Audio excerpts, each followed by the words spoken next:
The story the two courts would later tell was a simple one.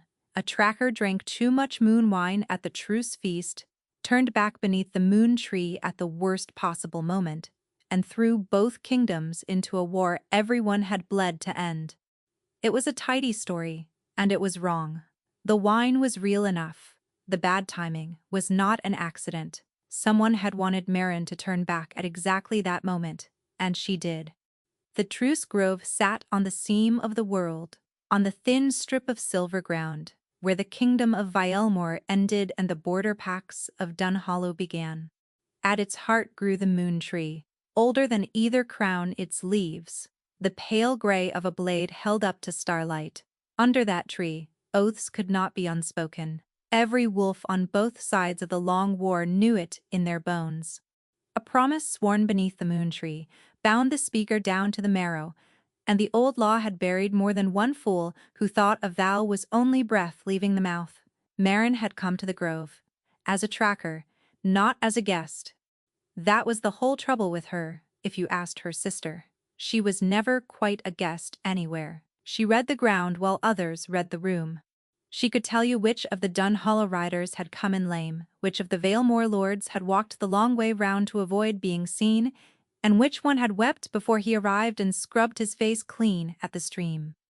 Scent told her everything. It had fed her, hidden her, and kept her alive since she was 9 years old and orphaned on the wrong side of a burning field. It had never once lied to her. People did that. Scent did not. So when the moon rose full and white over the truce feast, and the moon wine went round in the great horn cups, Marin drank more than a tracker should, and told herself she had earned it. Peace was being sealed tonight. After 3 winters of raids and burned granaries, King Emeric of Vielmore would take a bride from a border house and knot the two kingdoms together with a marriage. And the killing would stop. That was the plan every soul in the grove had come to witness. And Marin, God's help her, had let herself believe some small and stupid part of that plan belonged to her. She had reason to. Emeric had sought her out all season. He had walked the perimeter with her at dusk and asked her to teach him the trick of reading a cold trail. He had laughed at the dry things she said and looked at her mouth while he did it. Once, at the edge of the training yard, he had tucked a loose strand of her hair behind her ear and let his hand stay a beat too long, and her whole traitor heart had turned over like a stone in a river. She was not a woman men noticed. She was tall and quiet and made of hard edges, good for the field and nothing softer. And a king had noticed her anyway. She had been fool enough to build a future on it. Her sister found her by the wine table. Aveline was everything Marin was not. Small and bright and warm, with a laugh that made rooms turn toward her. She had always been the one people wanted to keep. She pressed a full cup into Marin's hands and kissed her cheek and said, "Go and find some air. You look ready to fall over."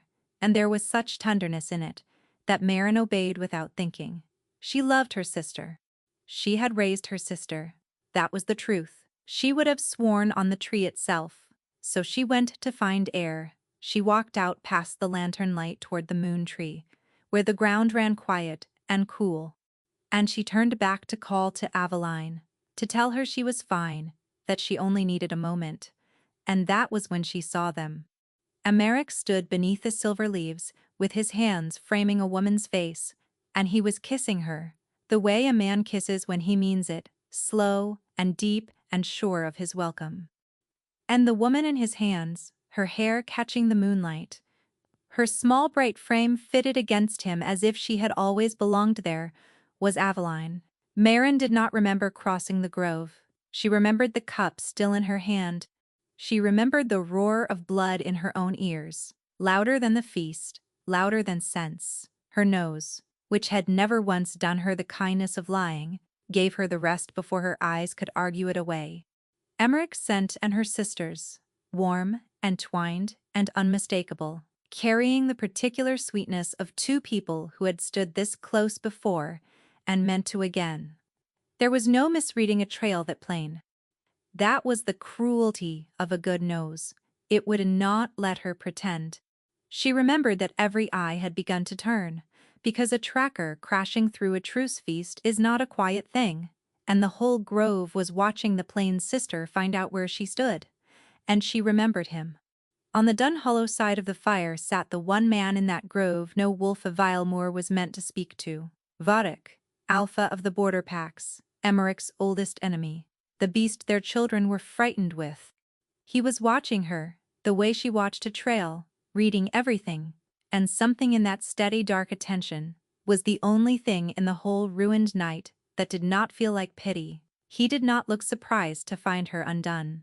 He did not look glad of it either. He looked like a man watching weather come in low off the hills, patient and certain it would arrive, already deciding what he would do once it broke over him.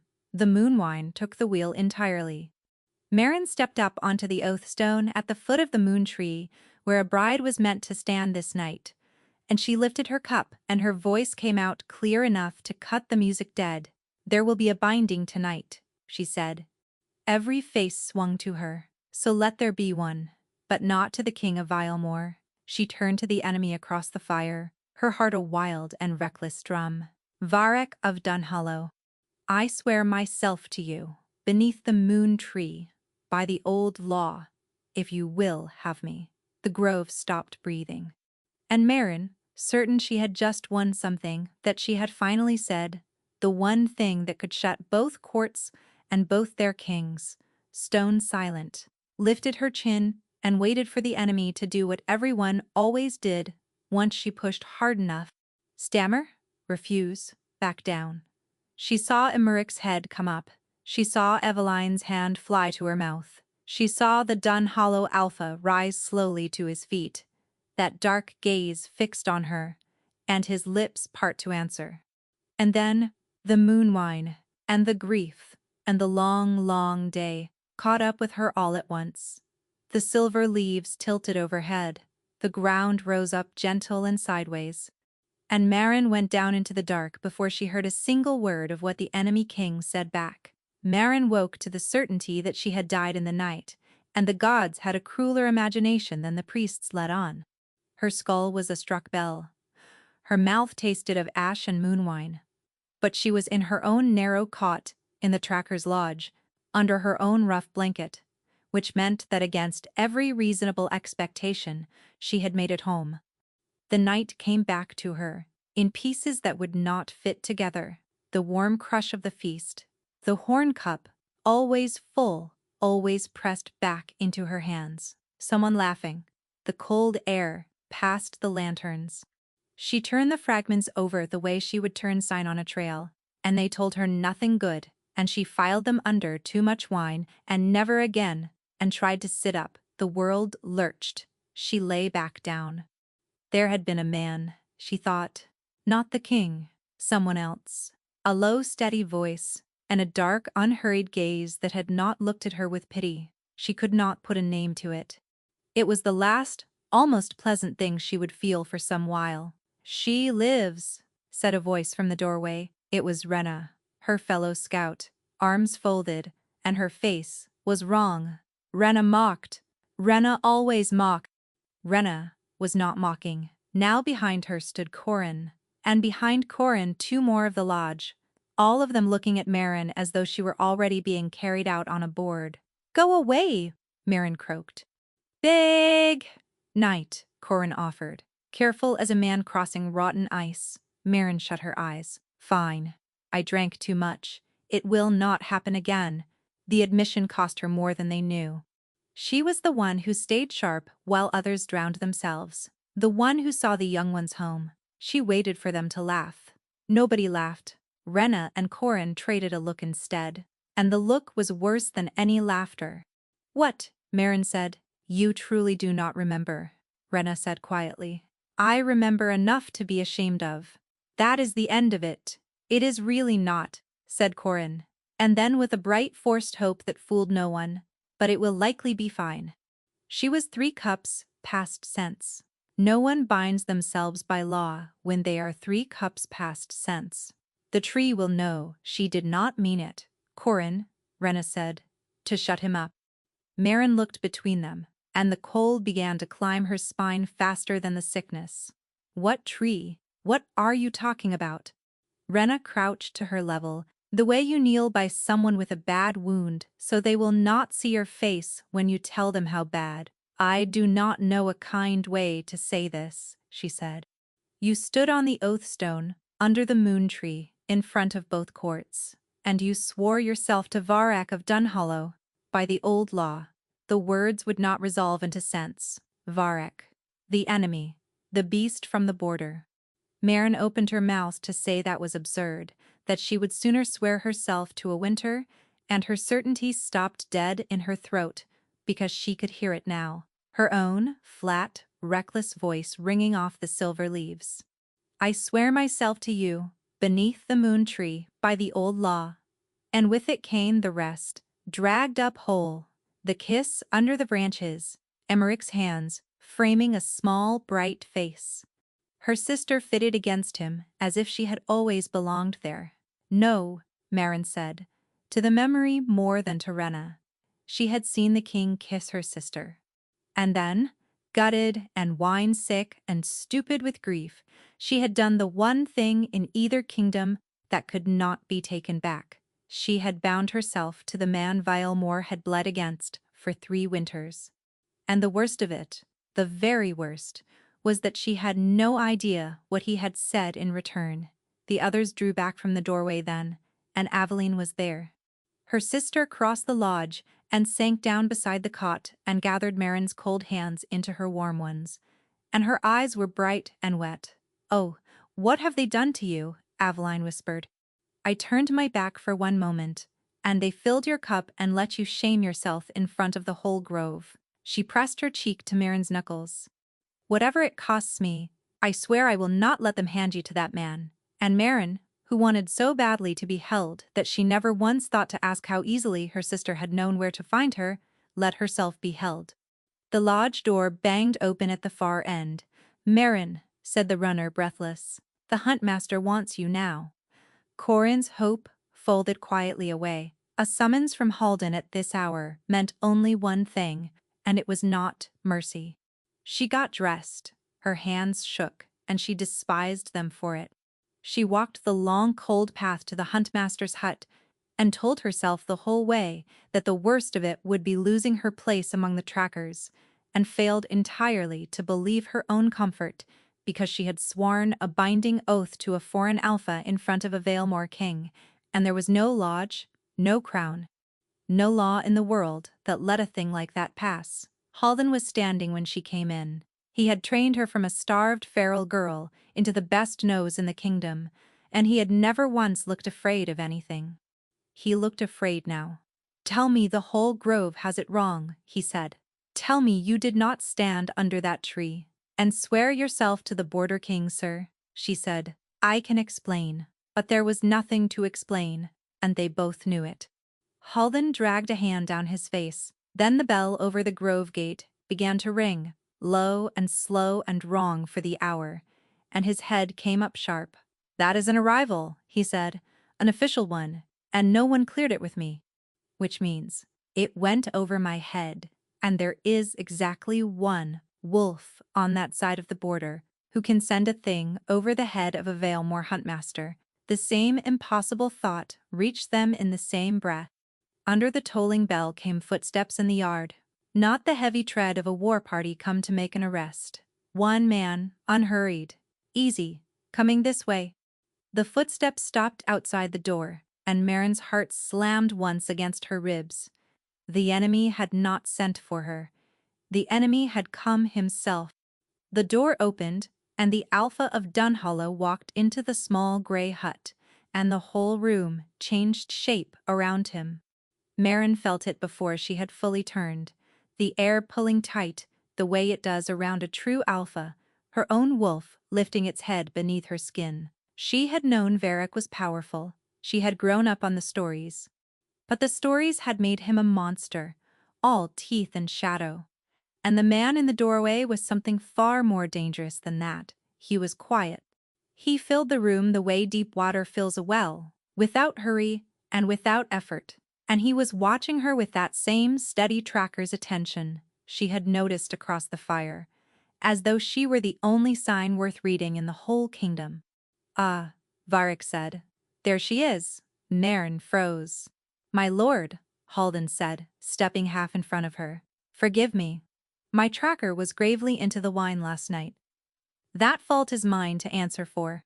Whatever the grove thinks it heard, no binding made in that state can be meant. Let it be undone quietly, and Vaelmor will owe Dunhollow a kindness for the grace of it." Varric listened with his head tilted, and Maren had the strange sense he was not only hearing the words, but weighing them, turning them for the lie underneath. Then he looked back to her, and something almost like amusement moved in his eyes. "Undone," he repeated softly. "You are a tracker huntmaster. You know the old law better than I do. A moon oath is not a market bargain. It does not care whether the tongue that spoke it was wet with wine. It cares only that it was spoken, freely, under the tree, by a wolf who was not compelled." He looked at Maren. "Were you compelled?" "No," she said before she could stop herself. The honesty was a reflex. She cursed at once. "There," Varric said gently. "She was not compelled. So it holds." "It does not hold," Halden began, and his voice cracked on it. "She is one of mine. She is worth 10 of the fools who put her on that stone." "My lord, I am begging you." "You mistake me," Varric said, and now there was steel under the quiet. "I have not come to punish her." He turned fully to Maren, and the whole weight of him settled on her like a hand between the shoulders. "I have come to keep the oath. You swore yourself to me beneath the moon tree tracker, before both courts, and by the old law." And I said yes. The floor seemed to drop away beneath her. He had said yes.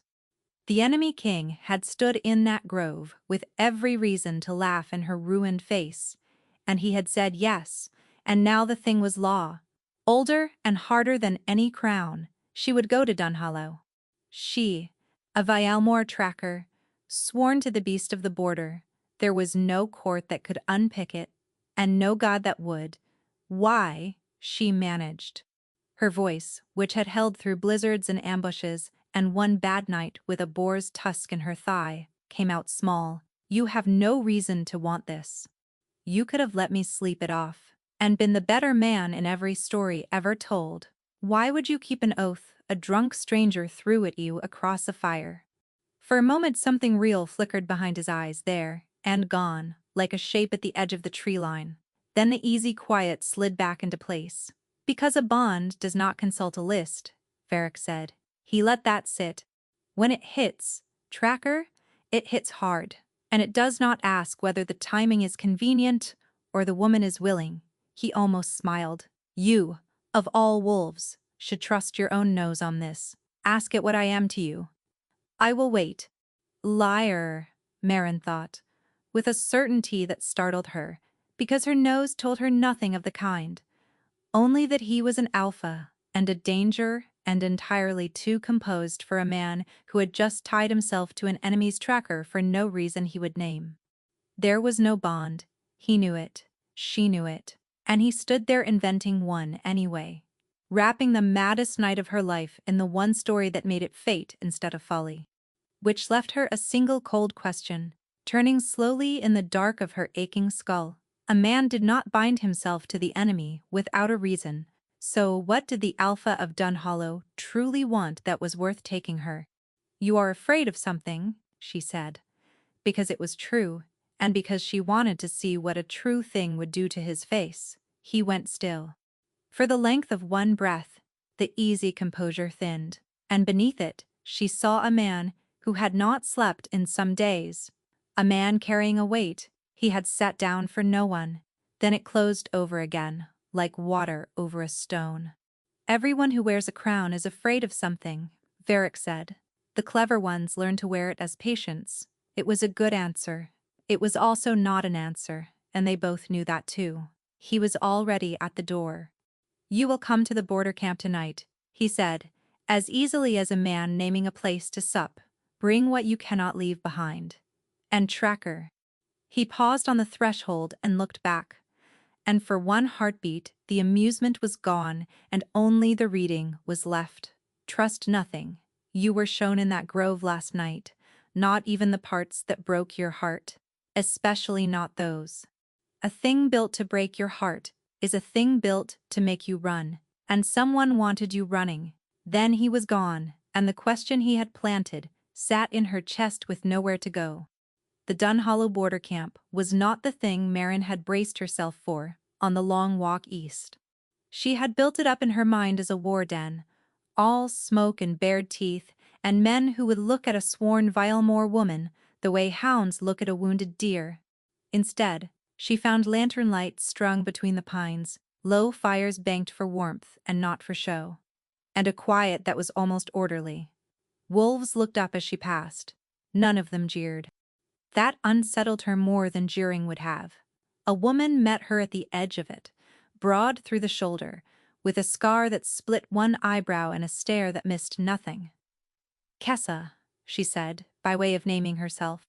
"Second of the packs. The Alpha said you were to have the ridge tent, not the pen." She said the last word dryly, as though the pen had been discussed and dismissed. "Come." Marin had expected a cell, or worse, a marriage bed. Dressed up as an honor, what she got was a clean canvas tent on the high ground, with a good view of every approach, which was either a courtesy or a test, and possibly both. There was a cot, a lamp, a basin, and her own gear laid out untouched. Nothing had been searched. She checked. A tracker always checked. "You will want to sleep," Kessa said from the flap. "So when you are done not sleeping, the Alpha is in the war tent, and he asked for you." "Asked," Marin said. "Not summoned." Kessa's scarred brow lifted a fraction. "He is particular about the difference." Then she was gone. Marin did not sleep. She went to the war tent. Varric was bent over a table of maps when she came in, sleeves pushed back, and he did not perform surprise or welcome at the sight of her. He simply straightened and looked at her the way he had in the grove and in the hut, reading, always reading, and something in her wanted to turn her collar up against it. "You keep an odd sort of prisoner," she said. "Good view. My own blades left on the table." "You are not a prisoner," Varric said. "You are the best nose in 2 kingdoms, sworn by the oldest law we have to a man who badly needs one. There is a difference, and I would rather you feel it than be told it. Then tell me what a man badly needs a nose for." For a moment, he only regarded her. Then he rolled one of the maps and tucked it aside and said, "I will do better. I will show you. Are you steady enough to ride tonight?" She was not, and she said she was, because pride is a poor master, and hers had never once let her rest. They rode out under a thin moon, to a place 3 ridges over where the trees gave way to a burned clearing.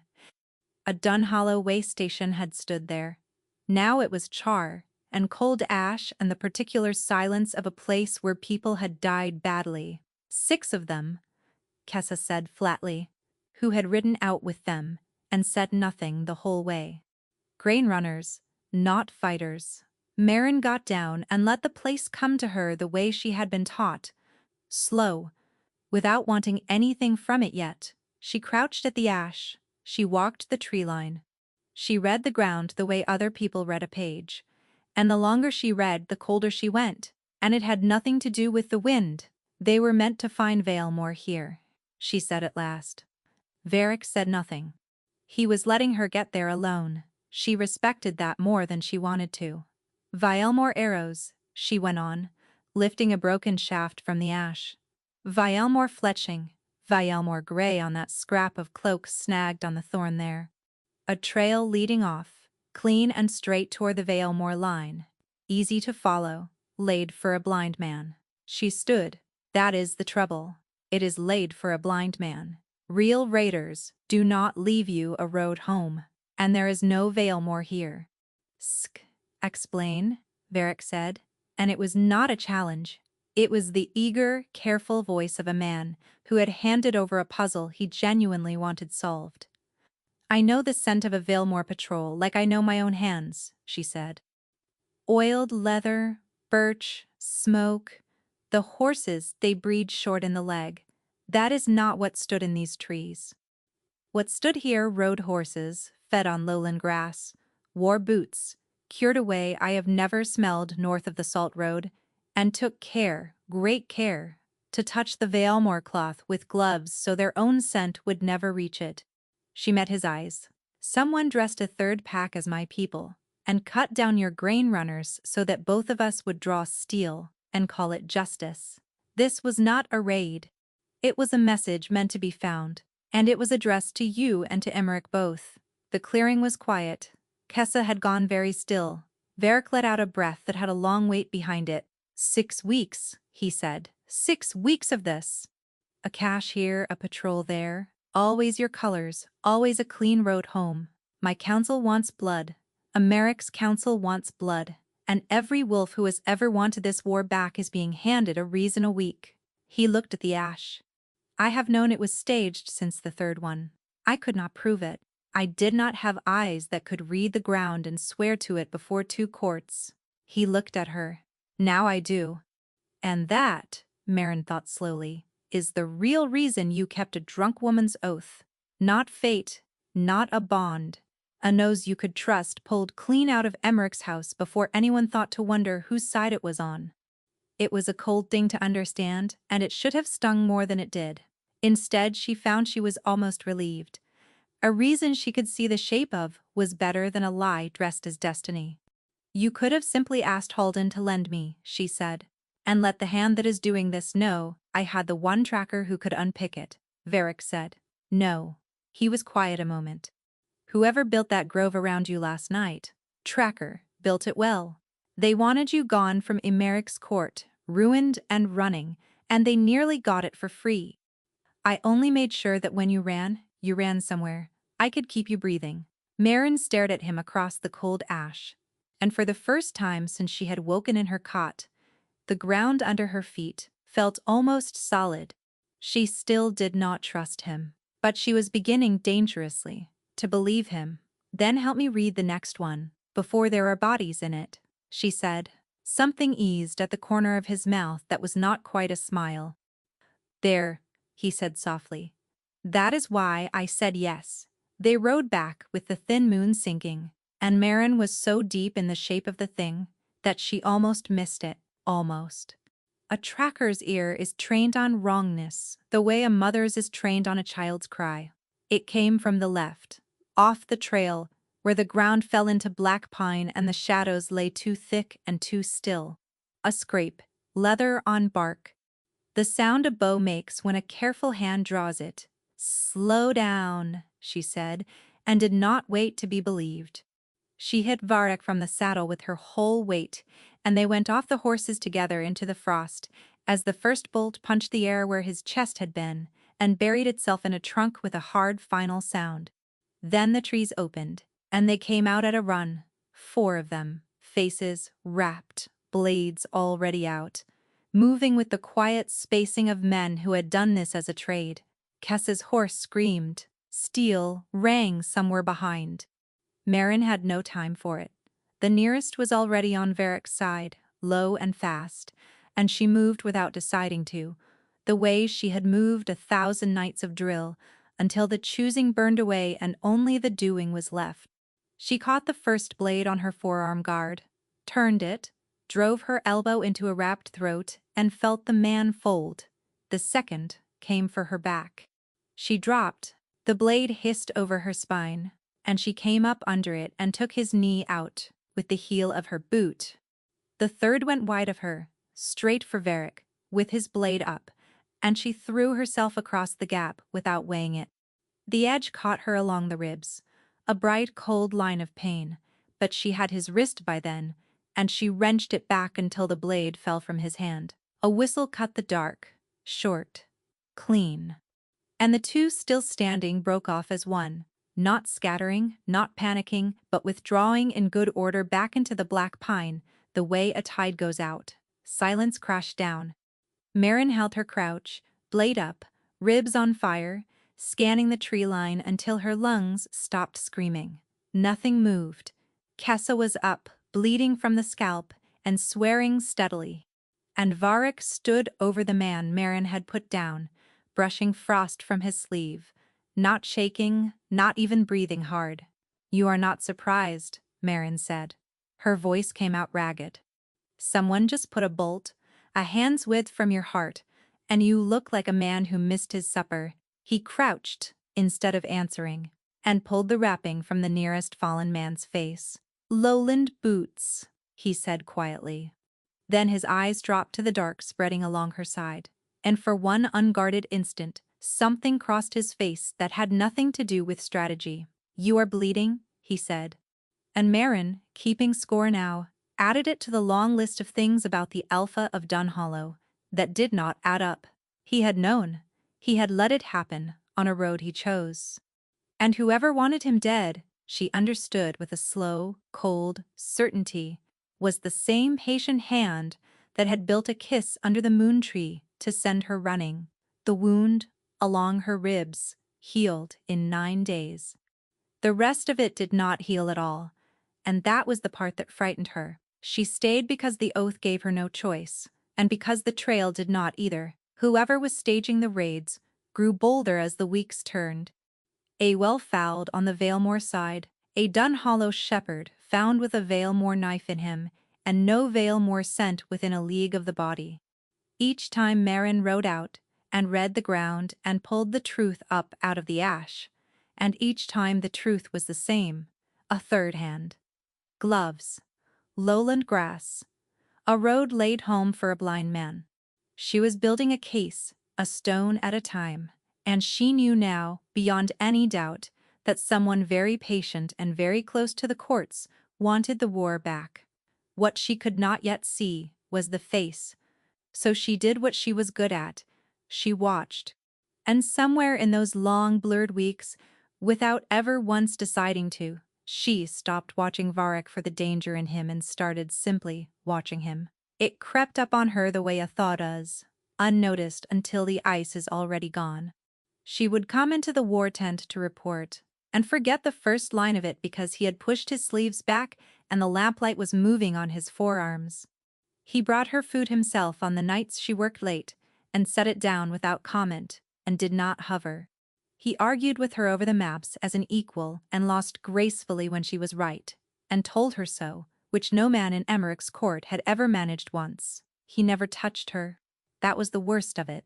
He gave her every reason, and never once used one, and the not touching became its own slow weather in her blood. And there was the scent. That was the thing she could not drill away, or reason out, or file under too much moon wine.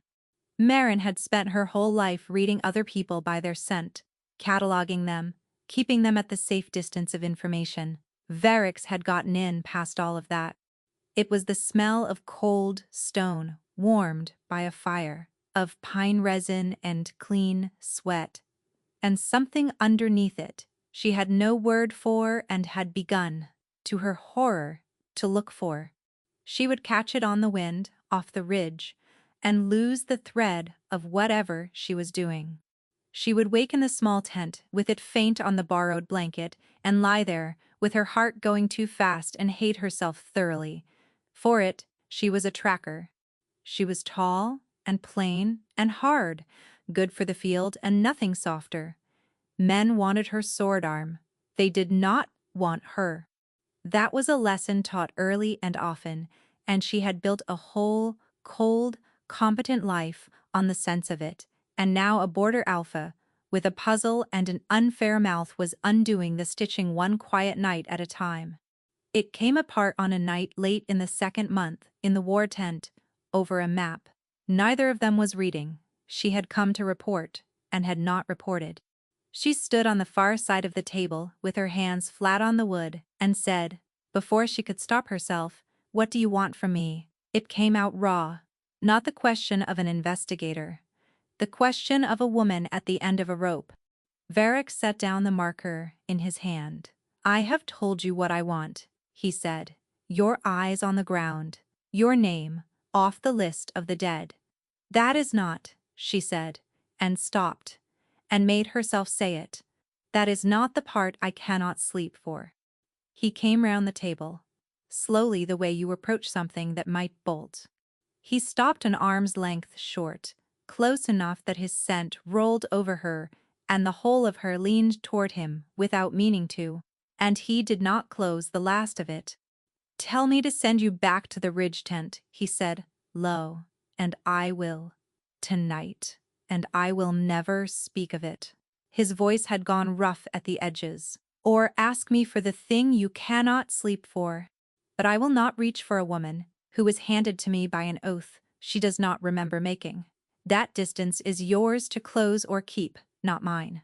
And there it was. He had left her, the one thing no one had ever left her.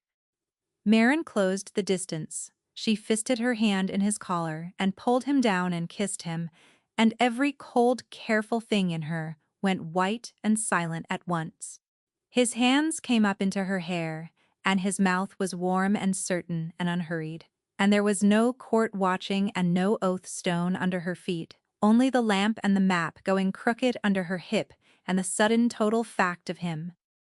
Her nose caught up with the rest of her, and what it found undid her entirely. His want, plain and helpless and unmistakable, rolling off him in a dark, warm wave. Not a scheme, not a strategy, not a use he had for her sword or her nose. A man wanting her for no reason on earth, but wanting, and God's help her, she wanted him back. She felt his heart going as fast as her own, and the low, unsteady sound of her name in his voice, and the fierce, careful way he held her, as though she were something he had waited a long time to be allowed. For a while, there was nothing in the whole world but the warmth of him and the quiet, and the cold, armored thing she had carried her whole life, easing at last into something that frightened her only because it felt so much like safety. It was in that quiet, her cheek over the steady drum of his heart, and his hand moving slow through her hair, that she felt the other thing, a thread, fine as spider silk and warm as a coal, running from somewhere under her own ribs to somewhere under his. It pulsed once, gently, in time with the heart beneath her ear, and for the space of a single breath, she felt something that was not her own feeling at all. Contentment. Relief. A tenderness so total it frightened her more than any blade had. She went rigid. She knew every kind of closeness a body could counterfeit in the dark, and this was none of them. It had a direction. It had a warmth that was plainly his and not her own. And worse, it ran both ways, which meant that somewhere under his own ribs, in that same slow breath, he was feeling her. "It is nothing," she told herself, fierce and fast, in the voice she used on Green Scouts. "Too much closeness and a hard month and a body that had been alone too long. It is nothing." But her nose had never once lied to her, and her nose was very quietly telling her that the enemy king had not been lying either. The Dunhollow packs kept the moon feast at the turn of the season, and this year Marin stood at the Alpha's side for it, in a borrowed gown the color of deep water, and did not know what to do with her own hands. She had guarded 100 gatherings from the dark edges of them. She had never once been the woman the gathering turned to look at. Varric had walked her in on his arm through the whole camp, letting every wolf on the ridge see whose side she stood on, and the thing that frightened her was how little she wanted to bolt. "You are scowling at my people," he murmured, low, for her alone. "They will think you mean to fight them. I am not scowling. I am reading them." "Read me instead," he said, and there was no teasing in it, only something quiet and open that had not been there before. He drew her out past the braziers to the edge of the trees, where the moon hung fat and white over the valley and the music thinned to almost nothing. For a moment, neither of them spoke. "You hate being watched?" she said, because her nose told her so, the faint, sour thread of strain under the ease he wore like a cloak. He let out a breath. "Since I was a boy. My father made me stand for the packs at 9 years old, with his hand on the back of my neck so I would not run. I learned to look like this is easy." He turned to face her, and the smooth ease went out of his expression, and what was left underneath looked younger and tired and unbearably real. "I have not shown a soul what it cost. Since." He stopped, and shook his head. I do not know why I am telling you. And that was when it opened. The thread under her ribs, the one she had felt in the dark and sworn was nothing, came awake all at once. And it was not a thread now, but a door blown wide. His feeling poured through it into her, raw and unguarded, and it was so tender and so frightened, and so entirely aimed at her, that her knees nearly went. She felt him wanting her. She felt, underneath all of it, a hope so careful it broke her heart. The hope of a man who had learned not to expect to be chosen for himself. It was real. The bond was real. He had not lied in that gray hut. He had never once lied. And that was the thing she could not bear, because if the bond was real, then she had not chosen him in her right mind. It had chosen for her, the way it had shoved a drunk woman up onto an oathstone. And she had spent her whole life being handed to things she did not pick. Her nose picked, her work, her skill picked her worth. She would not let a thread under her ribs pick the one thing that had ever felt like hers. She stepped back. The door slammed shut on her side so hard, she saw him flinch with it. "It is the wine," she said. Her voice came out flat and cruel and steady. "This is a feast, and there is moon wine in everything, and I am not going to mistake a warm night for something it is not. Not again." Something went out of his face like a lamp pinched dark. "Of course," he said, after a moment, and the easy mask slid back over the tired open thing beneath it, smooth and perfect and terrible. "You are right, too much wine." He offered her his arm again to walk her back, because he was God's help her unfailingly kind, and she took it, and neither of them felt the thread between them at all now, because she was holding it shut with everything she had.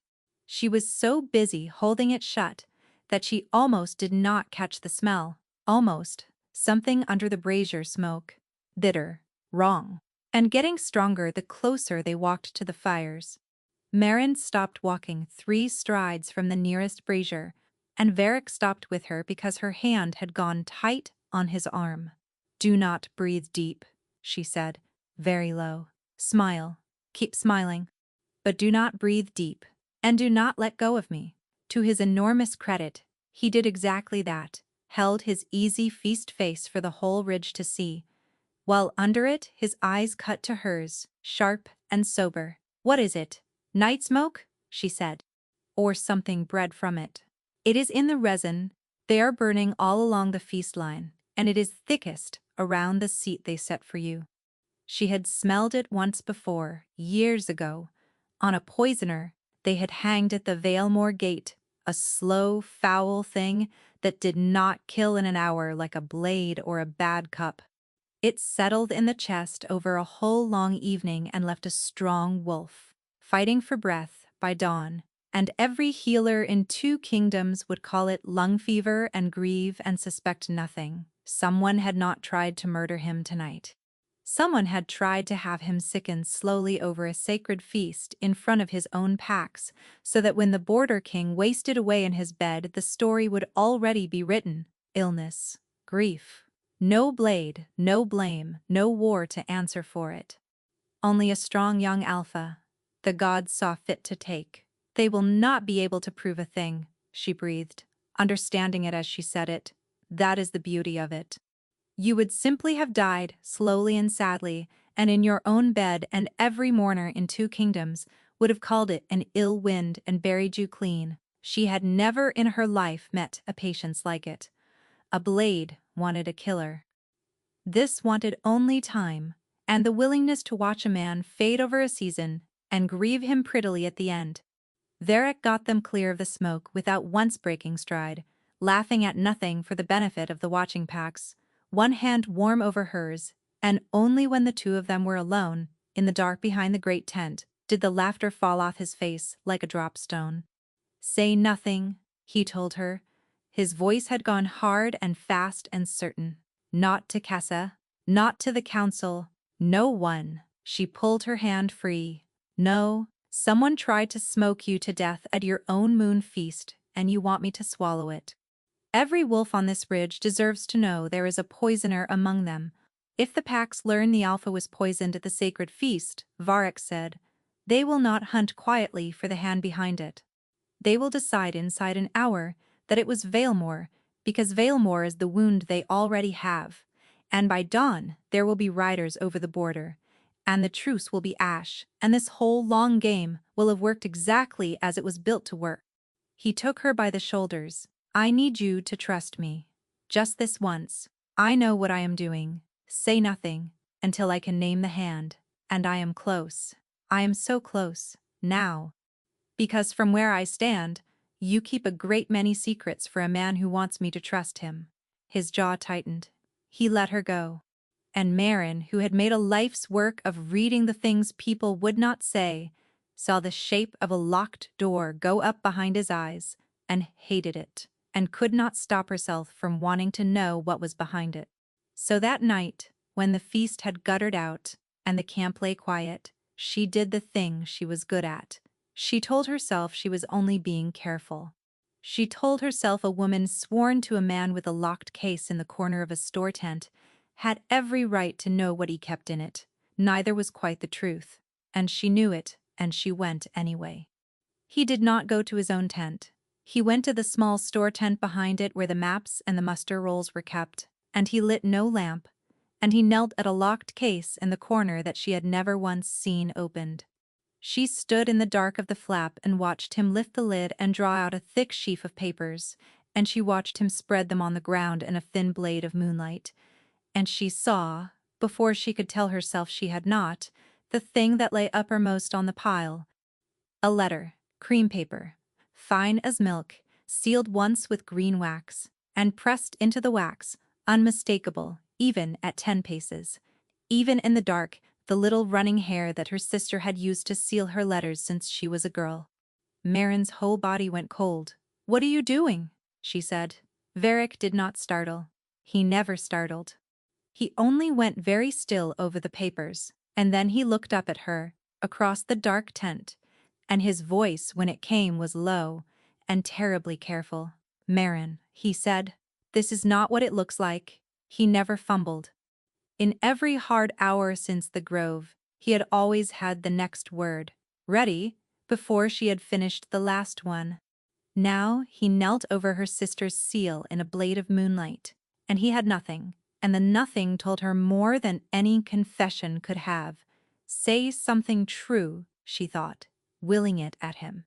Say one true thing that puts that hair where it does not mean what I know it means. He gathered the papers instead, slowly, not hiding them, simply putting them in order, the way a man squares his shoulders before a blow.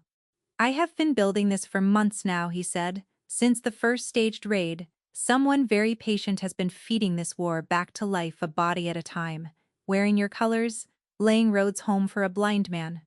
I told you that in the burned clearing. What I did not tell you is what the trail kept leading back to." He set the sealed letter on the top of the pile, and turned it so the little hair faced her. Every road home ran to one hand. "Your sister's." "No," Marin said. "She sells the war," Varric went on, gentle and relentless, "the way you press a wound to see how deep it goes. To the lowland trade houses, the salt road men, the ones who grow rich, selling steel and grain, to 2 kingdoms that will not stop bleeding, a lasting peace ruins them. So it ruins her, because they have made her their creature, and in return they will make her a queen. Emeric, strong and at peace, has no need of the old war houses. Emeric, frightened and bleeding, will marry whoever promises him victory, and she has spent 2 years making very sure that is her." "Stop," Marin said. "The kiss under the tree was hers," he said, quieter. "I could never prove that either, and I am sorry for it, because it is the piece that would cost you the most to hear. But think on it, with a clear head tracker. A truce feast, both courts watching. And of all the moments in all the year, that is the moment your sister draws the young king aside and puts her mouth on his, where you cannot fail to see. She did not want Emeric, she wanted you gone. You are the one nose in either kingdom that could read the truth off the ground and undo the whole design in a single season. And she needed you ruined and running before you ever thought to point it at home. So she built you a wound she knew would send you flying, and she built it beneath the one tree where you would do something you could never take back. Stop, Marin said again, but there was no force left in it. I cannot prove the poison tonight, he said, but I can prove the raids. It is all here. The gloves, the lowland horses, her hand paying for both. He looked at her, and for once there was no strategy in it at all, only a kind of grief. I kept the oath because I needed the one nose that could read the truth on the ground and swear to it before 2 courts. That much was true from the first. But I kept it, Tracker, because I could not leave the best-hearted wolf in Valemore sleeping under the same roof as the thing her sister was becoming. I got you out. I told myself it was for the case. It stopped being for the case a long time ago. Marin stood in the dark and shook. And the worst of it was that every word fit. It fit the gloves and the lowland grass. It fit a kiss under the moon tree, staged so cleanly, so exactly aimed, to break her and send her running from Emmerich's court, where her nose might have caught the whole scheme in a season. It fit her sister's soft hands, folding Marin's cold ones in the lodge, the morning after, weeping so prettily. I turned my back for one moment. How easily Aveline had known where to find her, how full the cup had stayed all night. She reached past all of it for the oldest thing she owned. Not Aveline, she said. You do not know her. She is the only person in the whole of my life who was never anything but good to me. I raised her after our mother died, and even then, it was Aveline who held me together. When the court laughed at the plain, hard sister with dirt under her nails, it was Aveline who took my arm and walked me in, like I was worth walking in. You have papers and a seal. I have 20 years. She was crying now and would not wipe it. You are asking me to believe my sister built a war and broke my heart on purpose. I would sooner believe you did it yourself. And there it is, Varric said quietly. That is why I never told you. He rose. He did not come toward her. Some part of her even now noted that he never came toward her when she was cornered. Because I knew you would not believe me. I knew you could not. And knowing that, I let you go on thinking the oath was the whole of what I wanted from you. Because it was safer for you to be angry at me than to look too long at her. He shook his head. I was a coward about it. But I was not wrong. You should have told me. You would have gone straight to her, he said, and his voice cracked for the first time since the grove. Straight to her, and told her everything I had. To prove me a liar. And she would have thanked you, and smiled, and had you killed on the road home and wept beautifully at your grave. He stopped, breathing hard. I could not risk you. I have not been able to risk you since the night you told me the truce was staged in a burned clearing, and did not once ask what it would cost you to say so. The tent was very quiet. Outside, the last brazier hissed and died. There was one thing more, he said, softer now, as though he hated the shape of it in his mouth. You told me once that men only ever wanted your sword, that you were plain and hard and made for the field and nothing else. He looked at her. Who taught you that, Marin? Say the name. Not the court, not the boys who never looked, who sat with you at the end of every hard day and helped you believe you were a woman no one would ever choose for herself. Marin opened her mouth. Nothing came out. And now she could hear them, one after another, the way a trail gives up its prints once you finally know what you are looking at. Aveline in the dark of their girlhood, stroking her hair. You are the strong one, Marin. Not the pretty one. Never mind that. Aveline sighing over a suitor. Well, he was never going to look at you, dearest, was he? So it hardly matters. Aveline pressing a blade into her small hands and folding them shut around the hilt. This is what you are for, little sister. Let me be the soft one, you be the sharp one, and you will keep us both. 20 patient years of it, warm and gentle and constant, laid down one quiet night at a time, like a slow poison in the resin, teaching Marin the exact shape of the wound a staged kiss would tear straight open. She had been built. She had been built for this her whole life. And she had loved the hand that shaped her, and thanked it, and slept easy under its roof. She turned for the flap. She could not be in the tent. She could not be in her own skin. Marin, Varric said, please. But she was already gone into the dark, and behind her the whole architecture of her life was coming down in a slow, silent roar, and she did not know yet which of the two men had lied to her, only that one of them had, for 20 years with love. She did not get far. A villain was waiting at the head of the ridge path, wrapped in a traveling cloak, a lantern at her feet, as though she had known to the hour when Marin would come apart and come running. Of course she had known. Aveline had always known where to find her. "Oh, my heart," Aveline said, and opened her arms. "There you are. I have been half mad with worry. I came the moment I could. Come away from this place. Come home. I have horses." And Marin, who wanted more than air, more than water, to be small, and held and told it was all a lie, took one step toward her sister. Then her nose reached her before her heart could. Lowland grass. Faint, under the road dust and the lavender Aveline had always worn. The particular Swedish reek of horses fed on lowland hay, the exact scent she had knelt in the ash of a burned clearing to name. It was on her sister's hem. It was in her sister's hair. Aveline had come here straight from the men who bred those horses, and no innocent woman in 2 kingdoms had any reason on this earth to smell of the salt road. The world went very quiet and very clear, the way it did on a cold trail when the last false sign fell away, and only the true one was left. Marin stepped into her sister's arms. There, Aveline breathed against her hair. "Now listen to me, dearest, because we have so little time and this is so important.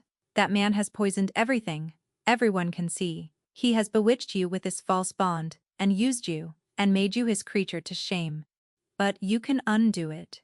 There is a parley at the border stone at dawn, both courts, to decide the truce after the raids. Emeric will be there. If you stand up, you, his sworn mate, the tracker, everyone trusts, and tell them Varric staged the raids himself, that he means to use the oath to swallow Vilemore whole, they will believe you as they would believe no one else alive.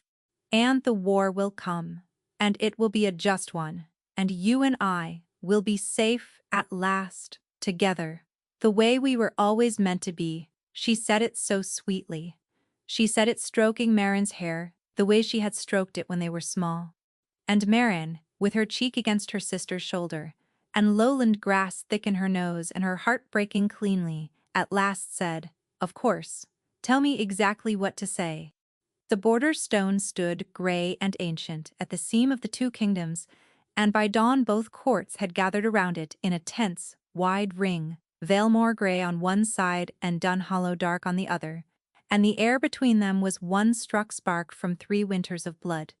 Emeric stood at the head of his people, older than Marin remembered, careworn, his eyes finding her in the crowd with something raw and confused in them. Varric stood across the stone, and he did not look at the papers in Kessa's hands. He looked at Marin. He had felt her coming down the bond she thought she had slammed shut, and his face was open and stricken and certain she had come to bury him. Aveline stepped into the ring, all grave sorrow, and made her voice carry. "My lords, it grieves me beyond speech, but my own sister has seen what none of us wished to believe." She turned. She held out a graceful hand. "Marin, tell them what the Border King has done." Every face swung to Marin. Emeric leaning forward, the war captains already half reaching for their hilts. Varric still as the stone itself, waiting for the blow. Marin stepped to the border stone. "I am a tracker," she said, and her voice did not shake. "I have read the ground at every raid these past months, so I will tell you what I found, and you may search my findings and hang me if I lie." She lifted her chin. Not one of those raids was Valemore. Not one was Dunhollow. Every last one was staged by a third-hand, lowland men in borrowed colors, on lowland horses, in boots cured south of the Salt Road, and each was laid out plain and easy to point you at your neighbor's throat. Someone has been buying this war back a body at a time. She turned, and I know the hand, because I knelt in the ash it left, and I smelled the very same lowland grass this dawn, on the hem of the woman standing beside me. The ring erupted. Aveline's face did not so much as flicker. She is distraught, Aveline said. Over the noise, sorrowful and sure. She is bewitched. Everyone can see the Border King has broken her mind with his false bond. My poor sister does not know what she is saying. Then it costs nothing to look, said a dry, hard voice. And it was Kessa, holding up the sealed letters.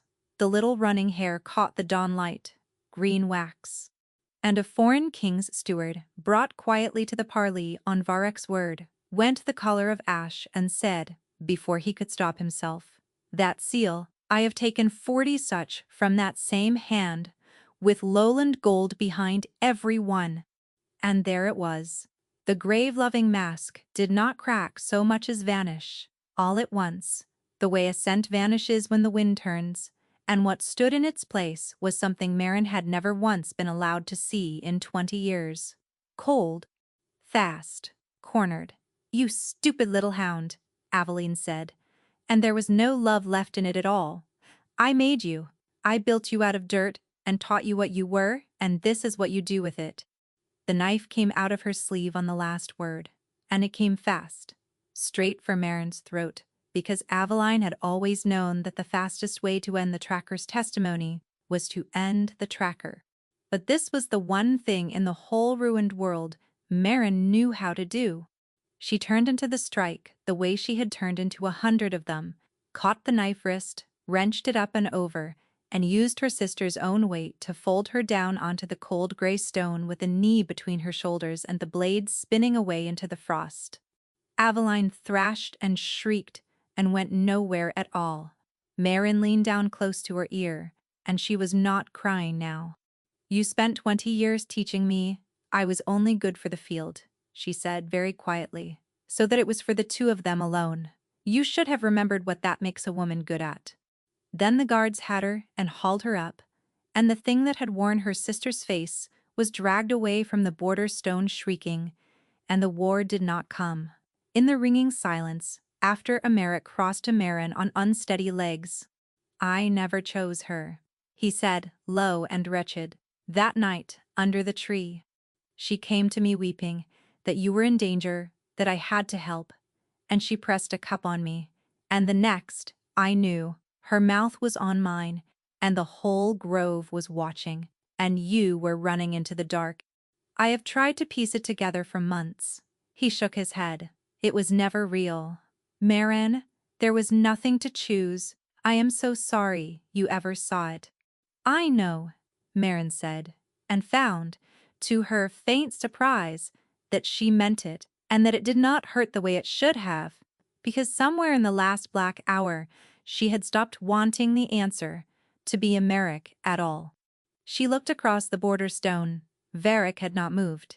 He stood in the thin dawn with the whole truce saved around him, and looked at her as though she were the only true sign in 2 kingdoms, and did not dare come one step closer. She saved the truce, and she would not save him. That was how it stood in the weeks after the border stone, and it was a colder comfort than she had bargained for. Aveline sat in a Vale Moor cell, awaiting the judgment of both crowns. The lowland houses named and shamed and cut off, the raids ended, the peace holding at last. Emeric had asked Marin to build a joint tracker corps to watch the border for both kingdoms, the first such thing in the history of either. And she had said yes, because it was good work and it was hers. Chosen and earned and belonging to no one but her. She was good at it. She had always known she would be. And every night the warm, patient thread under her ribs stayed exactly where it was and would not fade. Varric did not flood her with letters. She had half expected it and steeled herself against it, and it never came. And that was worse, because it meant he had understood her even in this.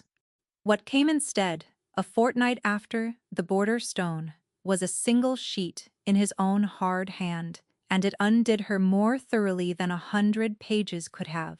It was not a plea, it was a release. He had gone to the oath-keepers of both kingdoms, it said, and found the old rite by which a moon oath may be dissolved when both wolves who swore around it consent, and he had signed his half of it, and the tracker's half waited only for her mark. You were bound to me by an oath you did not choose. While a woman you loved wept you toward a chair, he had written, I will not be one more hand that took you without asking. You are free of me by the oldest law we have. If you ever come to my fire again, tracker, I need to know. It was you who walked there, and not the oath, and not the bond, and not the wine. So, I am giving you the only thing I have that is worth the giving. I am giving you the choice. She read it 4 times. Then she put it in the locked case, where she kept the things she could not look at. And she did not sign it, and she did not send it back, and she told herself that was only because she had not had the time. He kept his word after that.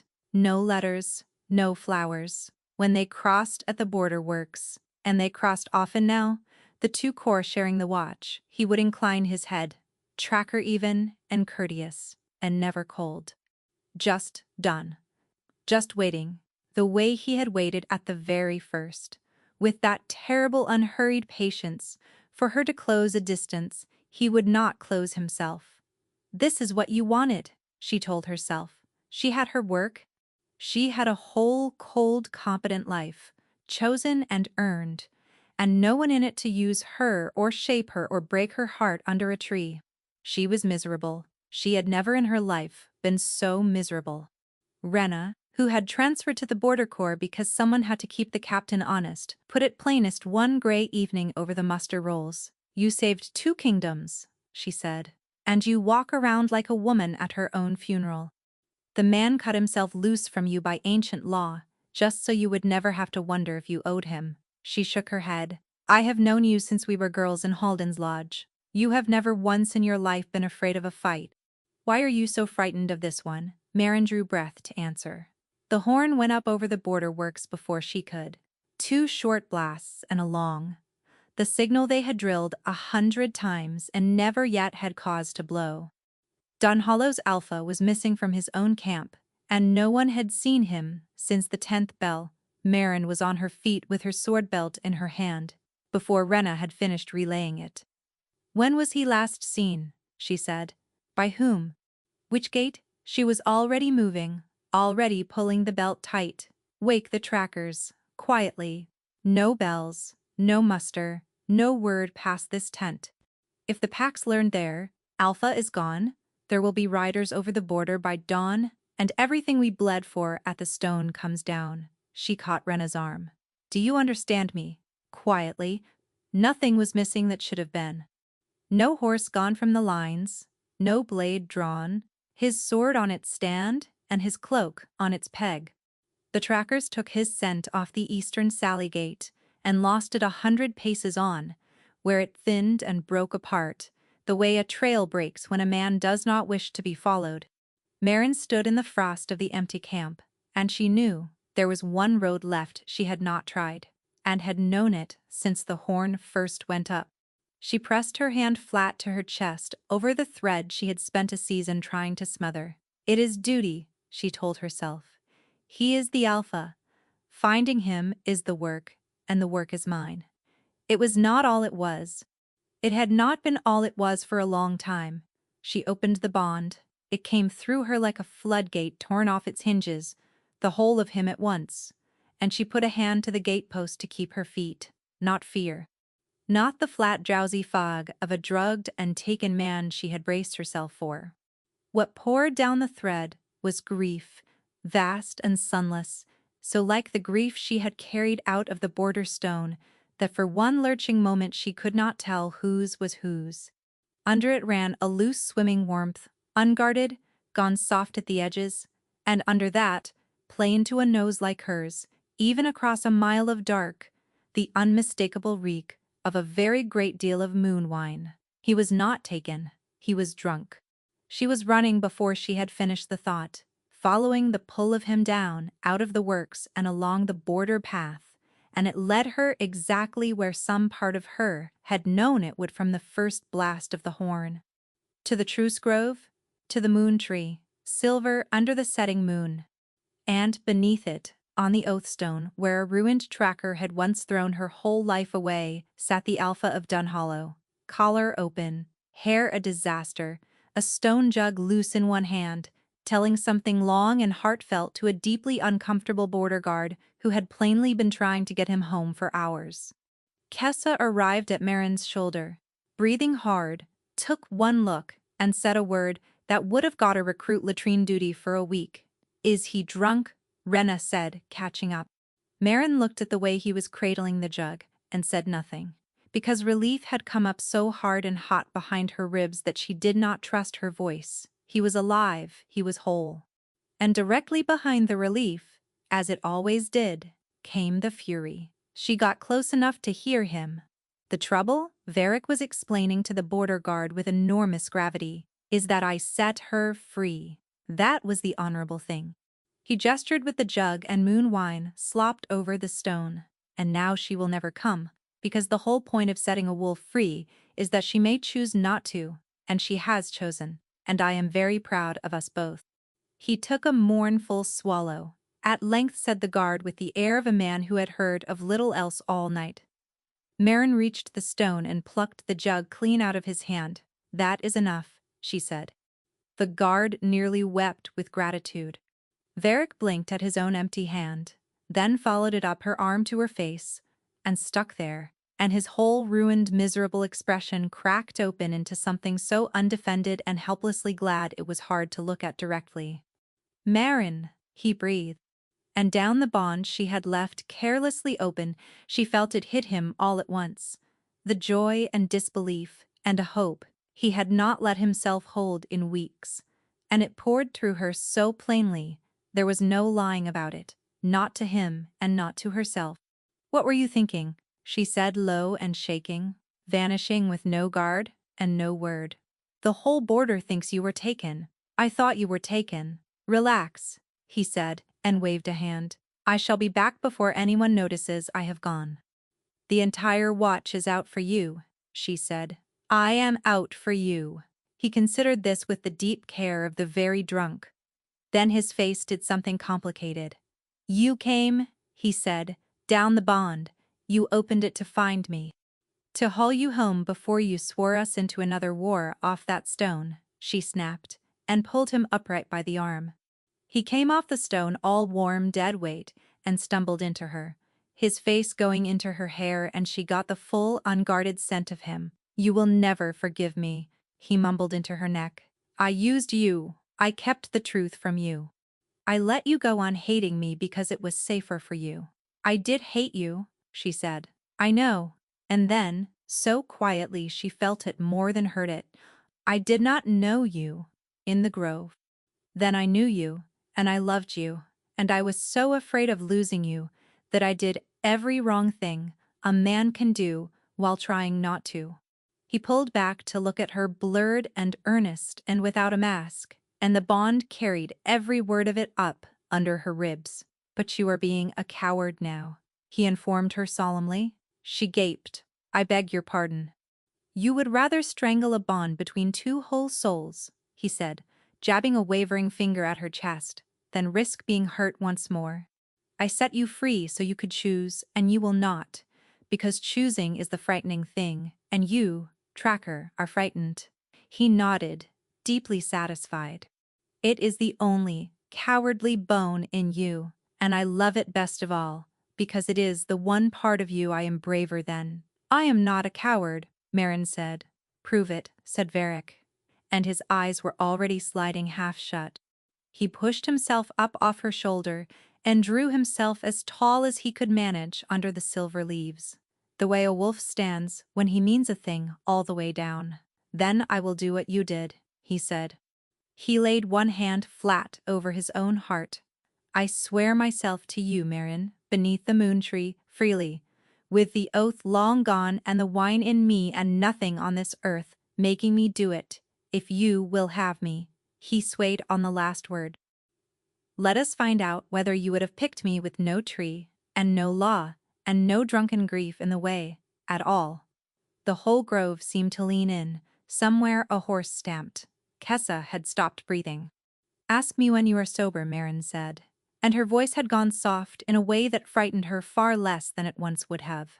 "Ask me on a morning you will remember afterward, and you will have your answer." His eyes cracked open. "And you will say," he said. She opened her mouth, and the Alpha of Dunhollow, who had drunk a season of grief and a stone jug of moon wine, passed out cold against her shoulder before he heard a single word of what she said back. His head lolled into the curve of her neck, his breath went slow and even, and Marin stood beneath the moon tree holding the whole warm weight of him, and felt herself smile for the first time since the border stone. She set her lips to his brow. He was warm under them, and he smelled of moon wine and cold stone and the thing she finally had a word for, which was home. "Ask me on a clear morning," she told him, though he was long past hearing it, "and you will have your answer." He took, in the end, 100 days. 100 days of asking sober, in every way a man could manage and a few, no dignified alpha should, until Kessa threatened to resign her commission in writing and Rena started keeping a tally on the muster board. He asked to cross the border works with the rolls between them. He asked on the night watch with his own cloak round her shoulders. He asked badly, and he asked well, and once, from the back of a horse, he had plainly not thought through, which put him in the water trough. And every day, she told him to ask again tomorrow, until one ordinary morning, with no moon and no wine and no oath and no war anywhere in it, she looked across a plain table at the man, grinning hopefully at her, and said yes. They swore it under the moon tree, because there was nowhere else it could have been done. Both kingdoms came out for it, the young king who had nearly lost everything, the border alpha nobody had trusted, and the plain, hard tracker, who had seen the man behind the crown before anyone else bothered to look. Varric wept during the oath. She had known he would. She very nearly did too, and the bond gave her away entirely, and he laughed at her through his own tears until she stopped caring who saw. "You are stuck with me now," he murmured when it was done, forehead against hers under the silver leaves. "Sworn twice over and freely both times. And you know the law under this tree better than anyone living, no taking it back." "Why would I take it back?" Marin said. "I am the one who swore herself to you first. Or have you forgotten? Standing on that very stone, 3 cups past since, in front of both your courts." "Finest instinct you ever had," said Varric, and he was not teasing. She kissed him, there under the tree where the whole ruin of it had begun, and this once she let the argument go.